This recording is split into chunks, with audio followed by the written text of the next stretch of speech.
En aquest vídeo barrejaré dos temes molt interessants com són l'enginyeria informàtica i la teoria de jocs. La teoria de jocs és la ciència que estudia la conducta humana en entorns de presa de decisions on diverses persones interactuen entre si. A mesura que aquestes interaccions es van produint de forma continuada, cada participant desenvolupa una estratègia que li permet aconseguir el major benefici possible. Tot i que la definició és una mica feixuga, a la pràctica, la teoria de jocs és molt interessant ja que barreja àrees tan diferents com l'estadística o la psicologia. A la primera part d'aquest vídeo explicaré algun exemple pràctic i històric per entendre la teoria de jocs. A la segona part d'aquest vídeo parlaré d'un torneig de programació que es va realitzar a principis dels anys 80 en què enginyers i matemàtics experts en la teoria de jocs havien de portar una implementació que fos capaç de jugar de forma eficient al popular problema del dilema del presoner. La teoria de jocs està ben present en moltes situacions de la vida quotidiana. A totes hores ens cal interactuar amb altres persones i prendre decisions que ens siguin beneficioses. Per exemple, quan conduïm hem d'interactuar amb altres conductors, o també és ben present en molts jocs com el pòquer o el popular pedra, paper, tisores. Al món del cinema també podem trobar escenes conegudes on s'empra la teoria de jocs.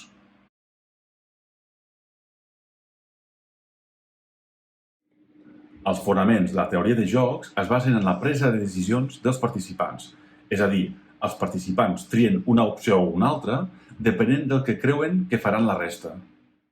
Un exemple molt pràctic el trobem en el joc pedra, paper, tisores. Es tracta d'un joc amb unes regles molt senzilles on a cada partida els dos jugadors han de triar una de les tres opcions possibles. Guanyar una partida depèn de l'opció que creiem que triarà el nostre oponent. Per exemple, si creiem que triarà pedra, nosaltres hem de triar paper. Si creiem que triarà paper, nosaltres hem de triar tisores. I si creiem que triarà tisores, aleshores triarem pedra. Això fa pensar que guanyar o perdre en aquest joc és una qüestió d'atzar, ja que no tenim forma de saber quina opció triarà el nostre oponent. Però això no sempre és ben bé així. Un fet molt curiós d'aquest joc és que molts jugadors tendeixen a repetir la mateixa opció quan han guanyat una partida, ja que creuen que si els hi ha anat bé un cop, els hi tornarà a anar bé a la següent partida. Podem explotar aquest comportament irracional del nostre contrincant per a definir una estratègia guanyadora que no ens faci dependre de l'atzar. Aquesta estratègia contempla una regla que hem d'aplicar en el cas que perdem la partida i una segona regla que hem d'aplicar en el cas que la guanyem. Regla número 1. Si el nostre oponent ens guanya la partida, la possibilitat de que torni a triar la mateixa opció és alta i, per tant, hem de triar l'opció que guanyi la seva. Així, si ens ha guanyat triant pedra i suposem que continuarà amb la mateixa opció, a la següent partida hem de triar paper, seguint l'ordre horari d'aquest triangle. En el cas en què siguem nosaltres els que guanyem, aleshores el nostre oponent pot pensar també que tornarem a triar la mateixa opció i provarà de triar l'opció seguint el criteri descrit a la regla número 1. Per contrarrestar això, hem de triar l'opció que ha fet perdre la partida al nostre oponent. Per exemple, si en l'anterior partida hem guanyat emprant l'opció pedra, el nostre oponent probablement contraatacarà seguint la regla número 1, és a dir, triarà paper. Per tant, si ens avancem a l'estratègia, a la següent partida hauríem de triar tisores. En el joc del pedra, paper, tisores hem vist que l'única estratègia guanyadora és aquella que ens faci guanyar, ja que empatar o perdre no ens és mai útil. Durant la Primera Guerra Mundial, coneguda com la Guerra de les Trinxeres, l'única estratègia vàlida per a cada bàndol era qualsevol que els fes guanyar la guerra, ja que tant la rendició com la derrota tenien conseqüències nefastes. Tanmateix, a finals de la Primera Guerra Mundial es van produir un seguit de situacions aïllades en què els dos bàndols cooperaven per mantenir-se en vida. Aquests esdeveniments, que explicaré a continuació, es coneixen en la teoria de jocs com l'estratègia del viu i deixa viure.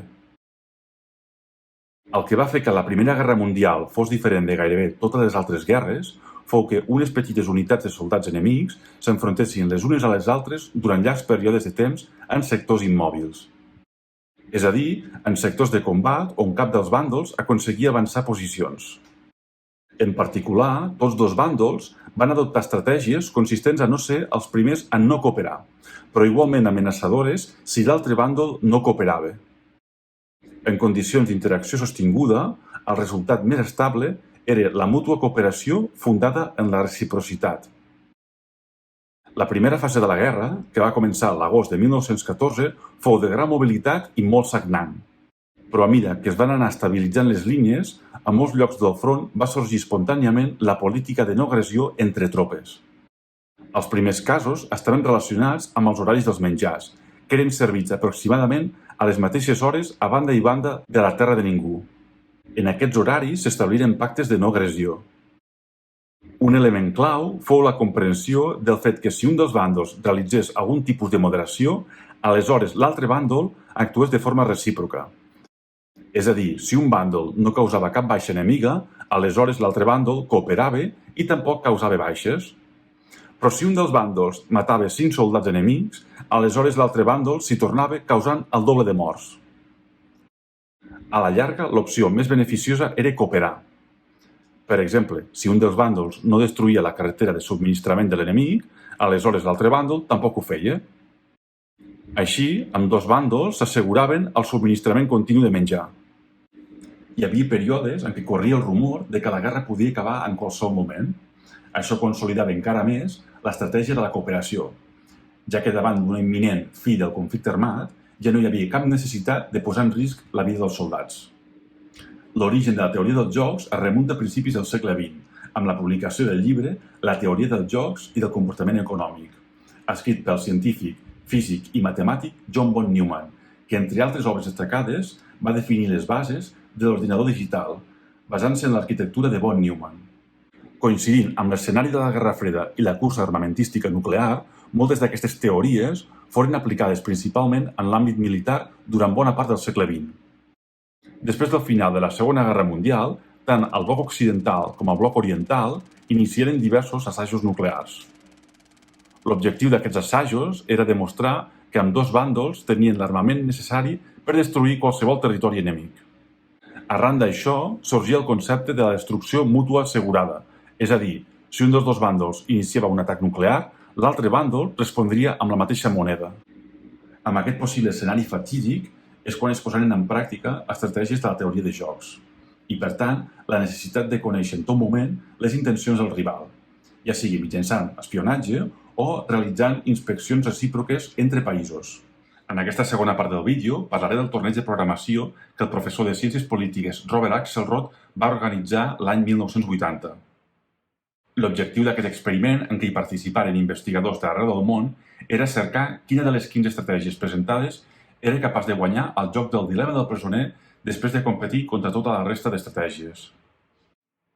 En la teoria de jocs, el dilema del presoner és un tipus de joc en què els dos jugadors poden cooperar o trair-se. En aquest joc, l'única preocupació de cada jugador és maximitzar els seus beneficis, independentment del benefici de l'altre jugador. En aquest joc, la policia arresta dos sospitosos. No hi ha proves suficients per condemnar-los i després d'haver-los separat, els interroga i els ofereix el mateix tracte. Si un confessa i el seu còmplice no, el còmplice serà condemnat a la pena màxima de 10 anys i el primer serà alliberat. Si un calla i el còmplice confessa, el primer rebrà la pena màxima i serà el còmplice qui sortirà lliure. Si ambdós romanen callats, com a màxim podran tancar-los durant 6 mesos per un càrrec menor. Si ambdós confessen, ambdós seran condemnats a 6 anys. Cada presoner té dues opcions: cooperar amb el seu còmplice i callar, o trair-lo i confessar. El resultat de cada elecció depèn de l'elecció del còmplice. Desafortunadament, un no coneix què ha decidit fer l'altre oponent. Fins i tot si poguessin parlar entre ells, tampoc podrien estar segurs de confiar l'un amb l'altre. A mode de curiositat, alguns recordareu que a la pel·lícula del Cavaller Fosc, el Joker realitza una mena d'experiment social macabre en què els passatgers de dos vaixells incomunicats entre si han de decidir fer explotar o no l'altre vaixell mitjançant un detonador que els ha proporcionat el propi Joker. Aquesta coneguda escena recrea una variant del dilema del presoner. Tornem al dilema del presoner. Si dos jugadors participen al joc més d'una vegada i successivament, s'obté l'anomenat dilema del presoner iterat. Jugar de forma iterada permet a cada jugador tenir en compte les decisions que ha pres el seu rival en les anteriors partides i, per tant, decidir cooperar o trair en base a aquest coneixement. Al torneig que va organitzar Robert Axelrod, cada estratègia presentada era implementada en llenguatge BASIC. El format del torneig era similar a una lliga. A cada ronda, cada estratègia era emparellada amb una altra estratègia i es realitzaven una quantitat determinada de partides iterades. Un cop finalitzada una ronda, s'anotaven els punts que havia aconseguit cada estratègia. El torneig finalitzava quan totes les estratègies ja havien competit entre elles. La classificació del torneig es feia a partir dels punts aconseguits per cada estratègia. Axelrod descobrí que quan es repetien aquests torneigs durant molt de temps i amb molts jugadors, cada un amb estratègies diferents, les estratègies més egoistes tendien a obtenir pitjors resultats a llarg termini, mentre que les estratègies més altruistes tendien a obtenir molt millors resultats. En aquest torneig, la millor estratègia en el conjunt global, i per tant la que guanyà, fou l'estratègia de l'ull per ull, Tit for Tat en anglès i Toma i Daca en castellà, que desenvolupà Anatol Rapoport. Aquest era el programa més simple de tots els participants, amb només 4 línies de codi en BASIC. L'estratègia consisteix simplement en cooperar en la primera iteració del joc i posteriorment fer allò que l'oponent ha fet en la iteració anterior.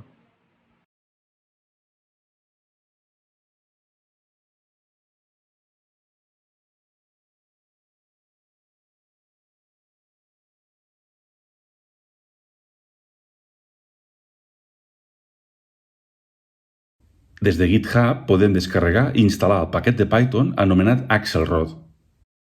Amb aquest paquet de Python podem crear nous tornejos del dilema del presoner, implementar les nostres estratègies o utilitzar les estratègies que es van presentar al primer i al segon torneig que va organitzar Robert Axelrod durant els anys 80. El codi font és molt simple i la documentació molt ben feta. Si explorem una miqueta el codi font, veurem que hi ha una carpeta anomenada Strategies.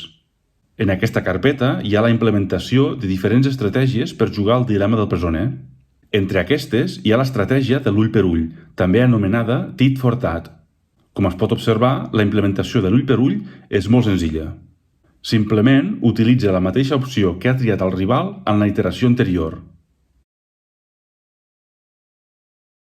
L'estratègia random tria l'opció de cooperar o trair de forma aleatòria.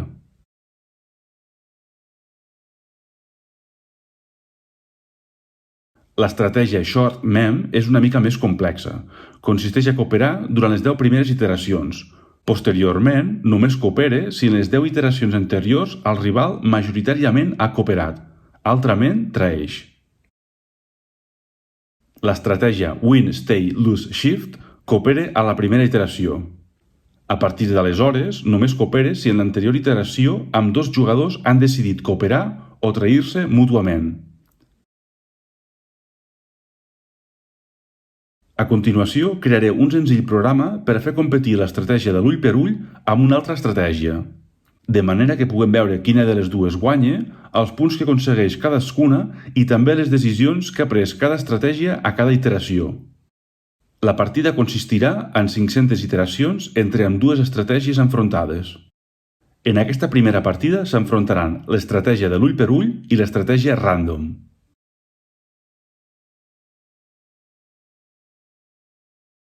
La partida acaba en empat a 2.280 punts. Executem una nova partida. Aquesta segona partida la guanya l'estratègia random per 2.188 a 2.198 punts. Només 10 punts de diferència. A continuació, enfrontarem l'estratègia ull per ull contra l'estratègia short mem. Obtenim un empat a 3.000 punts. Ara enfrontarem l'estratègia ull per ull amb l'estratègia win, stay, lose, shift. Obtenim novament un empat a 3.000 punts. A primer cop d'ull s'observa que l'estratègia de l'ull per ull no sembla gaire eficient, ja que fins ara o ha empatat o ha perdut per molt poca diferència de punts contra els seus rivals. Ara realitzarem partides entre les altres estratègies. Començarem enfrontant l'estratègia Davis amb l'estratègia Downing.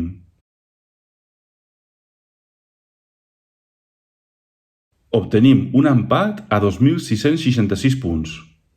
Ara enfrontarem l'estratègia Feld amb l'estratègia Downing. Aquesta partida la guanya l'estratègia Feld per 3.806 a 1.776 punts. Ara provarem d'enfrontar l'estratègia Feld amb l'estratègia ull per ull. Guanya la partida l'estratègia Feld per 1.196 a 1.186 punts, només 10 punts de diferència. Si repetim la partida, tenim que torna a guanyar l'estratègia Feld per 1.222 a 1.212 punts. Ara enfrontarem l'estratègia Feld amb l'estratègia Graskamp. Torna a guanyar l'estratègia Feld per 1.444 a 1.434 punts. En aquesta nova partida enfrontarem l'estratègia ull per ull amb l'estratègia Graskamp. S'obté un empat a 2.555 punts.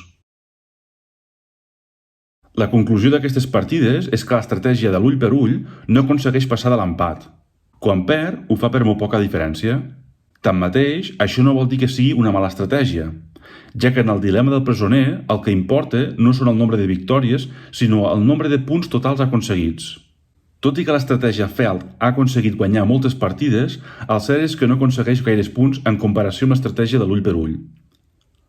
És per això que l'estratègia de l'ull per ull és molt més eficient en termes generals quan competeix contra diferents tipus d'estratègies.